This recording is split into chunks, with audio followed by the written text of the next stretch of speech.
Dr. Z, you're an entrepreneur, right? Absolutely. Josh, you're an entrepreneur, right? Yes, sir.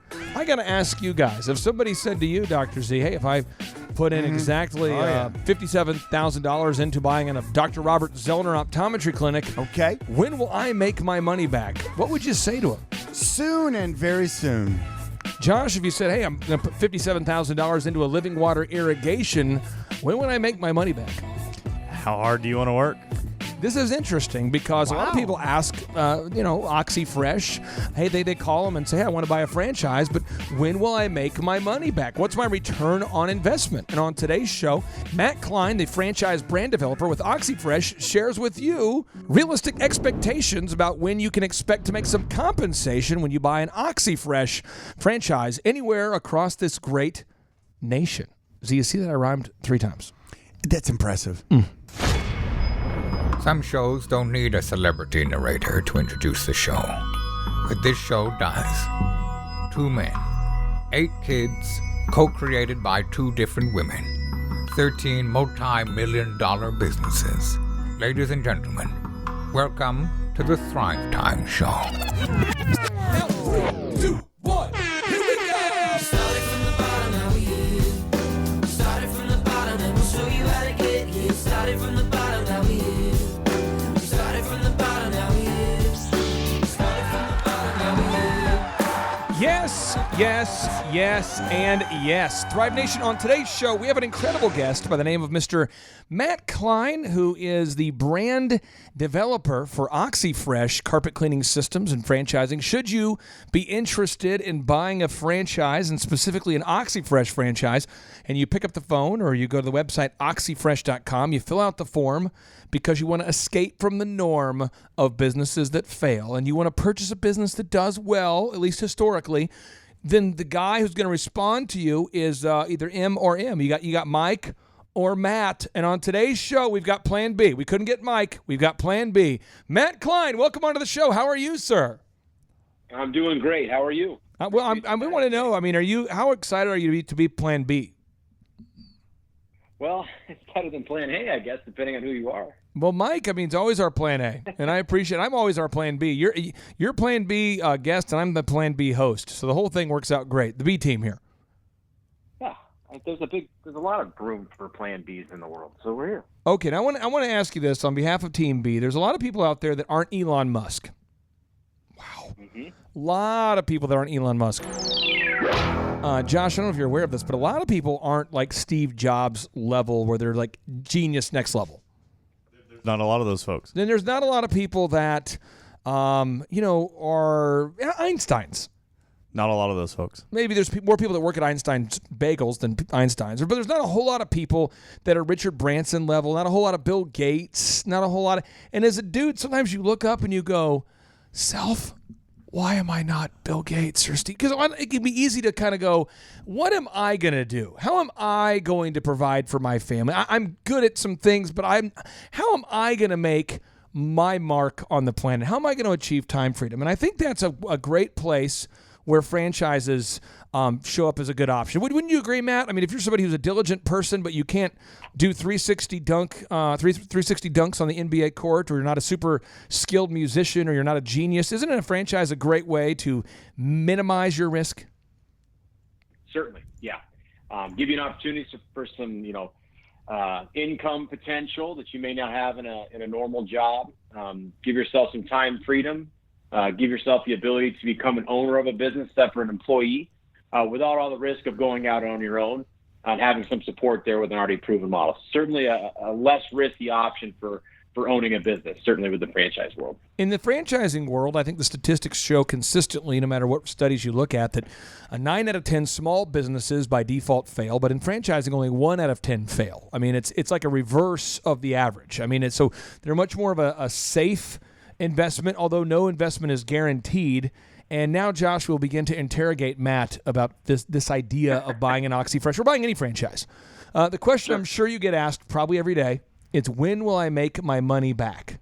Do you ever get that question asked to you, Matt? Do people ever say, hey, buddy, that's great, but when am I going to make my money back?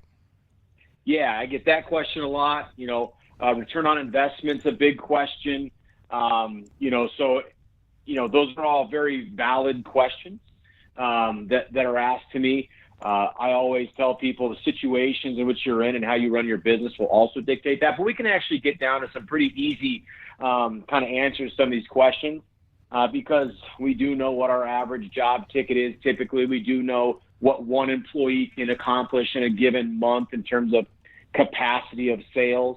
So we can kind of work back on some of those. The things I can't do is talk specific numbers outside the FTD, but we can certainly kind of build. Wait, Mr. Political Correct. Wait a second. Now, because you're throwing out jargon, you're saying FDD, you're saying I can't make a guarantee. What's the FDD, and why can't you make a guarantee? It sounds like political spin to me. Sure. So the franchise disclosure document, every franchise in the country has to have them. They're audited by the states and approved by the states for that individual franchise, and it shows numbers and it shows the investment level. It's basically everything laid out in that. Ours is like 225 pages. Financial performance. It has things in there. The investment, what comes with your investment, rules and regulations.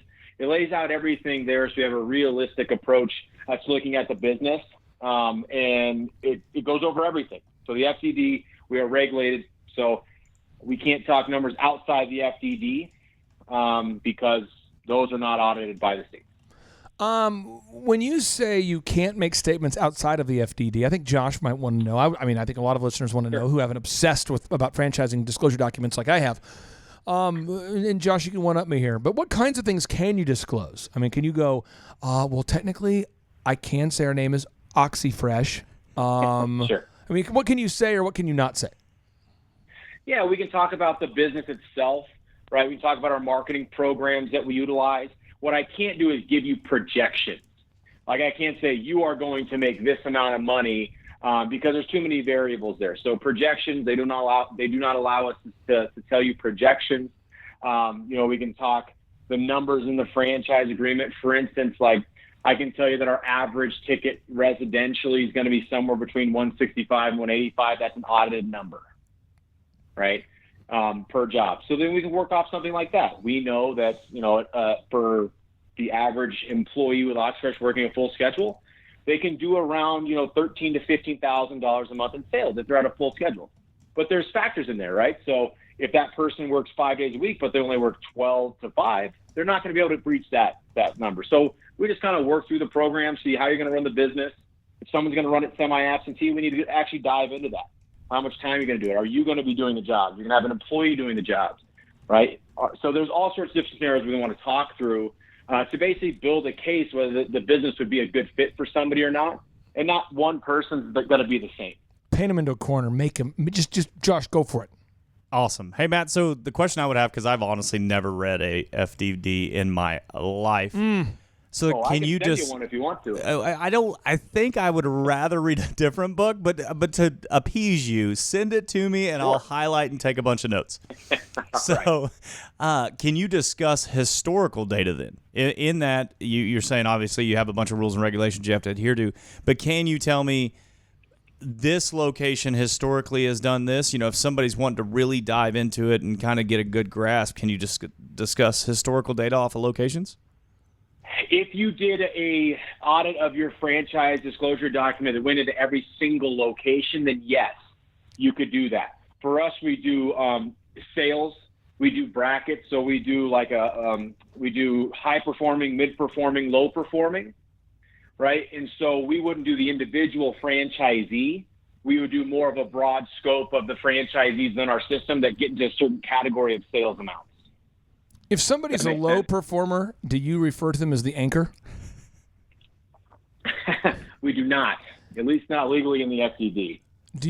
What do you refer to the high performer as?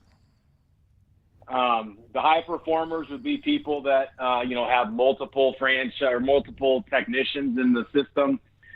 They have typically multiple territories over time.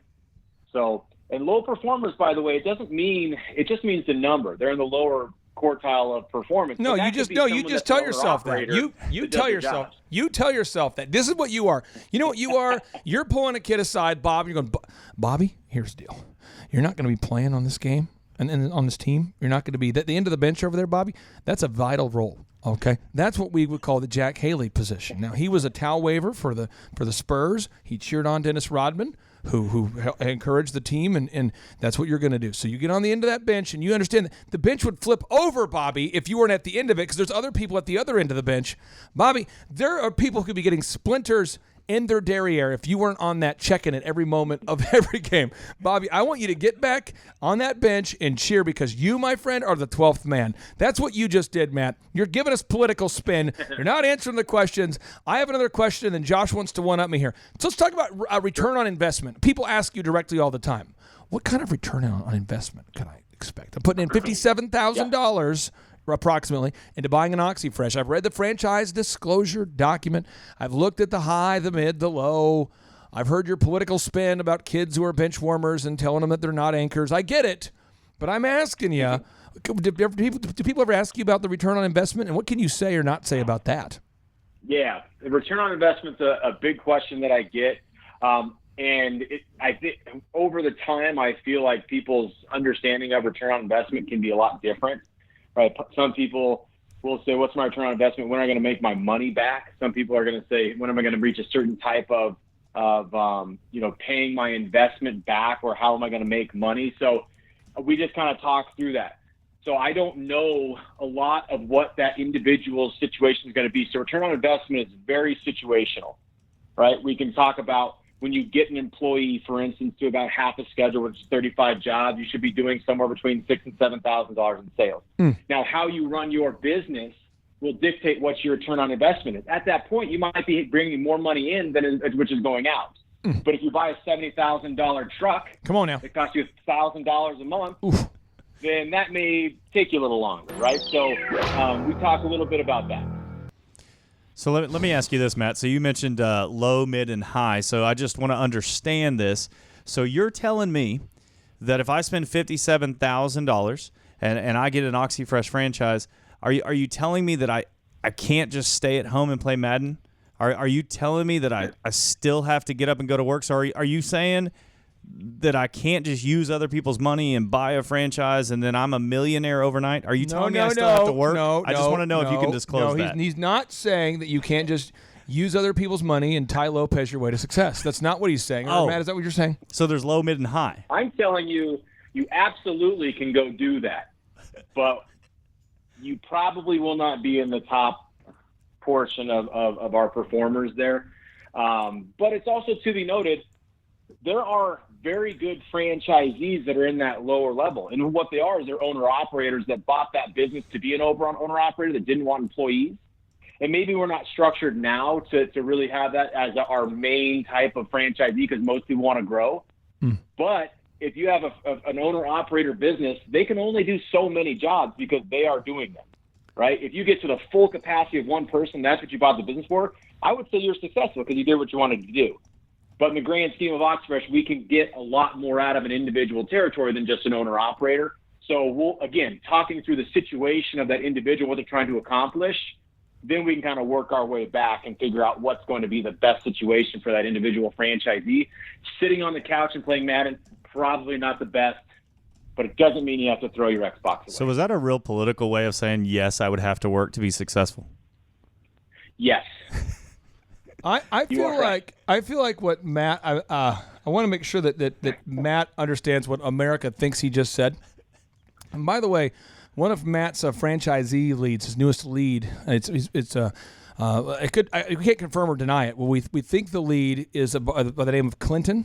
Some people have said, and Matt's been spending a lot of time with him. So now when you ask Matt direct questions, this is the motivational tape series. That Matt, did you get this tape series from Clinton? Was it like because you have Zig Ziglar, you have a lot of Zig Ziglar. There might be Napoleon Hill. There could be Dale Carnegie. Did you order the whole box set of the Clinton, motivational tape sales tapes? Are you listening to those right now currently, or is that just hyperbole? I've never stopped listening to them. Well, let me cue up just a little audio. I'm able to tap into your earbuds using some Bluetooth technology. Let me cue in here real quick here. A lot of people in your office today. Thank you very much. Thank you. This is Matt's motivational audio today. There we go. Thank you. for the community learning centers. I'm very proud of what we've done there. Now, I have to go back to work on my State of the Union speech. And I worked on it till pretty late last night. So you're not going to tell us when we're going to make our return on investment? But I want to say one thing to the American people. So you're not going to tell us when we're going to make a return on investment? I want you to listen to me. I'm going to say this again. I did not have sexual relations with that woman, Miss Lewinsky. I never told anybody it's a lie. No. Okay, I just was curious if that was the. I think it's a different audio. I think it's a different audio series that I've been. I think it's a different one. You're listening to a different one, but wow, I mean that you've really learned. You're like the human dodgeball of questions on today's show. You know what I mean? It's like, but seriously, if you're out there. If you're wanting to buy a franchise, I'm being serious though. When you look into buying any kind of franchise at all, they can only state what's in the franchise disclosure document, which is why a discovery day is so important. Get to Colorado, go to Denver, see the system, see the processes, hop on the phone call, and you allow potential franchisees to call current franchisees, right? Yeah, that's a good lead, and that's what I was going to talk about next was you want to look at the FDD, you want to get all the information, you want to go through the validation process, and you want to talk to franchisees that are like-minded, maybe regional, or that are going to run the business the same way that you are, and talk to several of them. Get a really good gauge on what maybe they struggled with in the beginning, and that could be different than the other franchisees you speak to. So, yes, that validation process is very important. It happens almost every time. And you want to use that in tandem with all the other things that we're going to go through. And let me tell you how that call is going to sound. Boop, boop, boop, boop, boop. This is Matt's mom. Yeah, I'm curious. I'm looking for that reference. I'm trying to reach someone about a franchise and to see if you would actually buy one. Yeah, let me get somebody else. This is not Matt's mom. What? No, but they're real people, right? You can't make the numbers up, right? No, and the franchisees, in the back of every FDD lists all the franchisees. Okay, so you disclose all that. Yep. Okay, I just make sure because a lot of people are worried that they're going to call and you'll give them your own phone number. Yeah, just call my phone number. I share it with several franchisees. This is not Matt. No. So you actually give out real franchisees' phone numbers. Yep, real franchisees. Okay. I mean, because we can't give projections, it's another way to basically build the case and have other conversations. It'll also, for us at least, show you the different varieties of ownership, potentially. So, you just want to do your due diligence with whatever you're looking to do, and we'll kind of go down that road together if it's Oxi Fresh. I've got this is a witness. This is like an audio of a potential franchisee calling a Oxi Fresh franchisee. The name was redacted, so Matt just took a Sharpie, marked off the name, and said, "Go ahead and call. This is a viable resource." Let me cue it up. Here. This is some of these cases really need to be looked at. I'm going. Wow. Well, I'm in. Let me cue it up again. This is the audio of a Matt. Matt said, "Call this person, bona fide, verify we're the real deal. Call this number, and this is what you're going to get." Some of these cases really need to be looked at. And it doesn't matter what you ask. That's what you're going to get. It's just the same answer every time. I'm interested in learning about the profitability of your location. Tell me its specifics, please. Some of these cases really need to be looked at. Okay, thank you. So anyway, but in all sincerity, you will talk to a real franchisee. Matt Kline, I appreciate you so much. If you're out there looking to buy an Oxi Fresh franchisee, looking to invest in an Oxi Fresh franchise, or more importantly, looking to become the owner of your own business, what better way to say I love you than with a gift of an Oxi Fresh? So call them today or visit them online at www.oxifresh.com. That's www.oxifresh.com. Or you can learn more by going to thrivetimeshow.com/OxyFresh. That's thrivetimeshow.com/OxyFresh. My name's Clay Clark. That's Matt Kline. And Matt, thank you for always looking fresh. Hey. Thank you for having me. And thanks for sharing your Clinton motivational audio series with us. I'll be listening to that later. Of course. All right. Take care, man. And now, without any further ado, 3, 2, 1, boom.